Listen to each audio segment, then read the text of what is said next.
You want to be comfortable and you want to have friends and you want to be like early days, being like short, being 5 feet tall. Danny Devito just turned 80. He turned 80 years old recently, but his life story is heartbreaking that his mother said she never wanted him and that his father turned out. The police were called to their house 17 times because he was violent every night when he drank.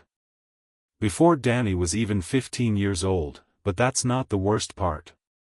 Danny has been hiding a painful secret kept for decades about a rare illness that causes daily pain. Hollywood offered him a lot of money to change his face and have surgery, but he turned it down and burned the contract. Now that he's 80, the truth about his pain is finally out.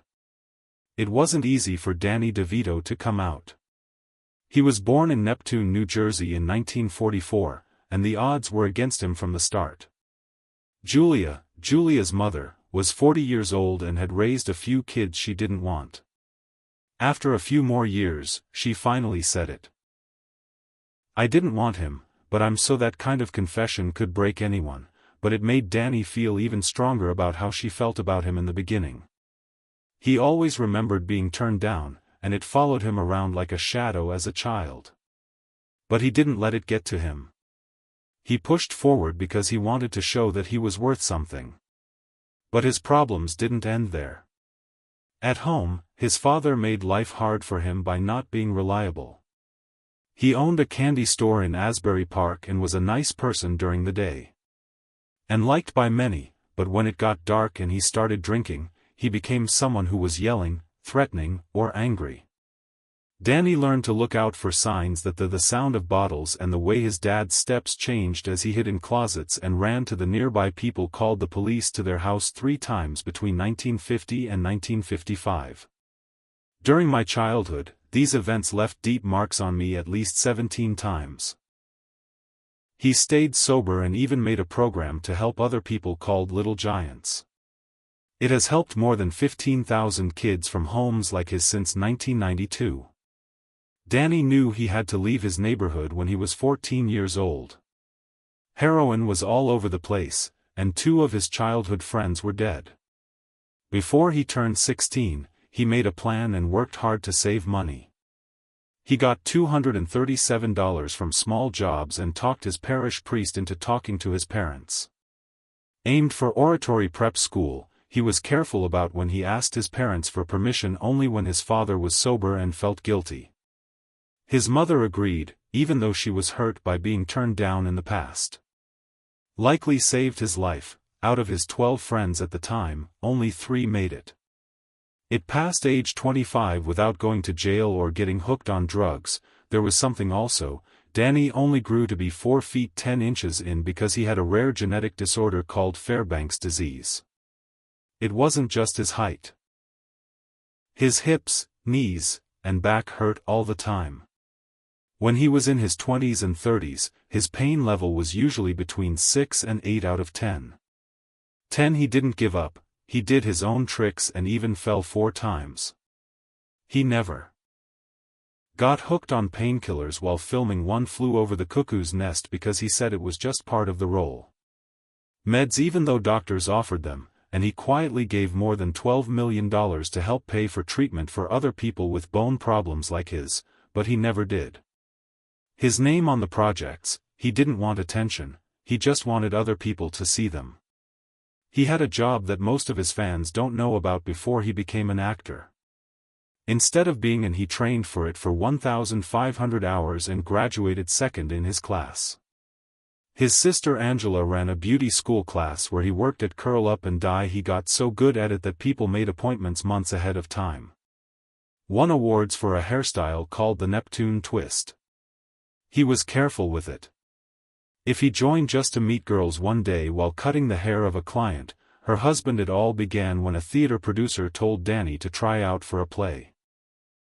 Danny didn't want to be an actor when he applied to the American Academy in 1962. To learn how to do makeup, they asked him to do a monologue, which he did even though he had never done one before. He did a scene from The Rainmaker, and it clicked with them. They gave him a spot not for makeup but for acting. He went back to the salon because he didn't say yes right away. 3 days later, the school called him again and offered him a partial scholarship. That second call changed his after a few years. He was living in New York with Michael Douglas as a roommate. They lived in a small apartment together with cockroaches, almost no heat, and at $75 the rent was so high that Douglas didn't tell anyone that she was dating Kirk Douglas. Son, one time they spent their last $27 on stale bread and canned beans. As Douglas booked some roles, Danny kept getting turned down. Douglas printed headshots and delivered them all over the city. But the friendship lasted for years, and Douglas asked Danny to be in One Flew Over the Cuckoo's Nest. Over the Cuckoo's Nest, that part changed everything before that big break. From 1967 to 1970, Danny lived in Hollywood and had a rough time. He tried out 248 times but only got 3 small jobs that paid less than $800. To make money, he did odd jobs like parking cars while standing still like a mannequin in red lines to a clothing store and even cleaned zoo cages for $185 an hour. He lived in his old VW for a while just to keep his skills sharp. He used the YMCA to shower and ate at soup kitchens, but he didn't tell anyone that story. Hollywood tried to change him for decades, producers and agents told him. Some wanted him to have surgery to break and lengthen his legs, while others wanted him to have one. Studio even offered him almost $1 million today if he agreed to change the shape of his face. He said no, and he even burned the contract in a beach fire as a refusal. To become someone else for fame, what he told the casting director stuck with them. With him for years, I'd rather be the best version of myself than the second best. In his early roles, he didn't get paid much and had to work harder. His first off-Broadway show was a bad one. He worked overnight shifts at a printing press for $25 a week just to couldn't pay his rent during that show because he was depressed so much he quit because his first movie only paid him a little over $200, and while filming, he got pneumonia. In the cold water, he slept in a barn to save money, and his father got sick there. Danny couldn't go home much after his father died in 1972, it broke his heart. He put in for a postal job and thought about giving up acting, but the phone rang the same day he got the offer letter. That moment changed everything. It was about an audition for One Flew Over the Cuckoo's Nest. Pain, poverty, and being turned down all led to that one chance. He thought that his old roommate Michael Douglas was the producer who had already made Devito even crazier. Portrayed the same martini role on stage many years before, so when the casting team wasn't sure if he was ready, but the movie was already filmed. Real mental hospital, and real patients were used as extras by the cast. The setting was so intense that helped Devito give his performance more depth, even though he was only on screen for 5 minutes. Milos Forman, the director, stood by him for 52 seconds, but he left a mark. The movie won 5 major Oscars, even though the studio wanted a bigger name. Devito didn't get any of them, though. Chosen, he was finally known to everyone. But in 1978, Devito made a choice that most people thought he was crazy when he turned down 3 movie parts to try out for a TV role. Taxi, and his own agent told him not to do it. Everyone in Hollywood told him not to.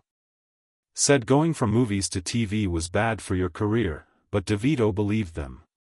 When he read the script, he knew in his heart that he had to play Louis De Palma in the audition. He didn't just he read lines and then gave a 7-minute speech that blew everyone away. Wasn't sure about his short height, he's only 4 feet 10 inches, but creator James L. Brooks, that's how much he believed in Devito. He threatened to quit if they didn't cast him. Danny didn't even try to negotiate for him. He agreed to the deal right away, even though it paid 40% less than what other actors were doing, and all of a sudden, everything changed. Before Taxi he had been turned down for almost 200 auditions in 3 years. He was too short, too different, and looked too weird, but once when the show started, he became famous, and after 8 episodes, he got more than 11,000 fan letters, which was unheard of for a supporting character. Not only was Luis de Alma funny, he was also mean, rude, and badly flawed. And everyone loved it. Censors got 3 to 5 correspondences every because Louis Devito would get ready for each scene by sitting alone and making a silent list of all the people who had turned him down. That anger and energy went right into the performance, and by 1980, it was working. 93% of Americans could tell who Louis De Palma was just by hearing or seeing him. His dispatch booth, which was made to fit Devito, became one of the sets in TV history. Next came the awards. Devito won a Golden Globe in 1980. Everyone was shocked when he won an Emmy a year later. Louis De Palma wasn't like other people. The Emmy win was so exciting that no one could take their eyes off of the winner. It was extra sweet because Devito had been ignored during the first season of the show. When he finally got his trophy, he burst out laughing. Just 12 words, "Thank you. I'm thrilled about this taxi show, it's the best." It was the shortest acceptance speech ever shown on TV for an Emmy. The same year, Jack Albertson was rated as the favorite to win. Some judges didn't even want to beat him behind closed doors at the Golden Globes. They didn't want to honor him because they thought he was a bad person, but he won. Everything changed when it was shown that people could also like bad guys. That idea shaped TV for decades, from ABC to offered him $175,000 an episode to do their own show instead. He turned it down because he wanted to stay where he was making more than 11 times as much. In the middle of all that success, Devito met someone who stayed true to the Taxi cast. Rhea Perlman, and it turned out that she was dating Devito's younger brother. She broke up with her roommate and went over to talk to Danny. For 6 hours that night, Devito said he knew in 22 minutes what he wanted. The next year to marry her, Perlman joined Taxi to play Louis. The producers. Everyone thought it was great that they were dating even though they weren't. They pretended to move in together in secret after only 2 weeks of cramming into Danny's tiny 450-square-foot apartment after they got married in 1982. There should be separate dressing rooms on set so that no one is picked on. Most people don't do this. What we do know is that they worked together behind the scenes in 1983. They quietly began their own film company at night, called Jersey Films. They've been in 17 movies on the weekends while still filming Taxi after more than 40 years. They worked on projects together and made it a rule that they could not skip more than 2 weeks of creative work. Devito did something that most TV actors couldn't do after Taxi ended in 1983, he worked with a team. Pull off, he made the jump to film and did well. That same year, he played a part in the 1984 Oscar-winning film Terms of Endearment. She stole parts in Romancing the Stone, a movie that made over $115 million in just a few days.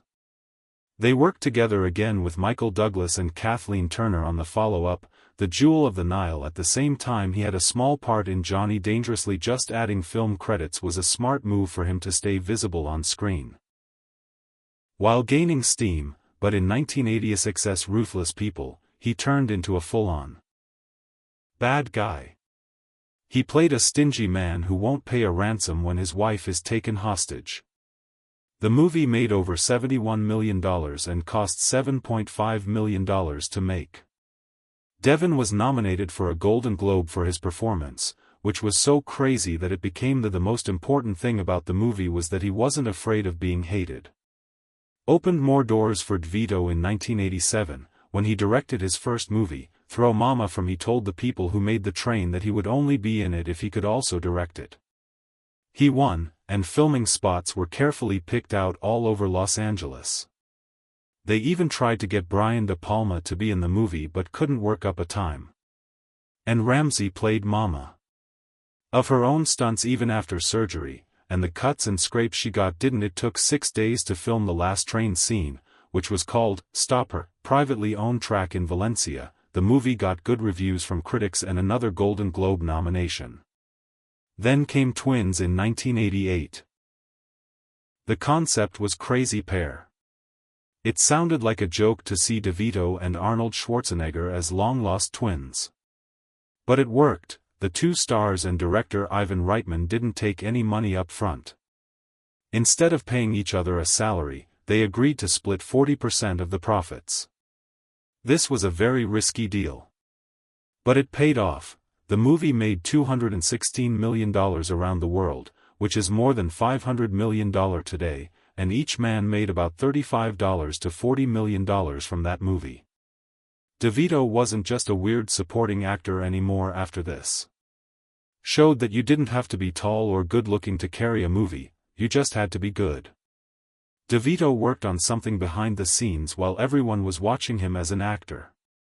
He had already made a TV movie called The Ratings Game in 1984.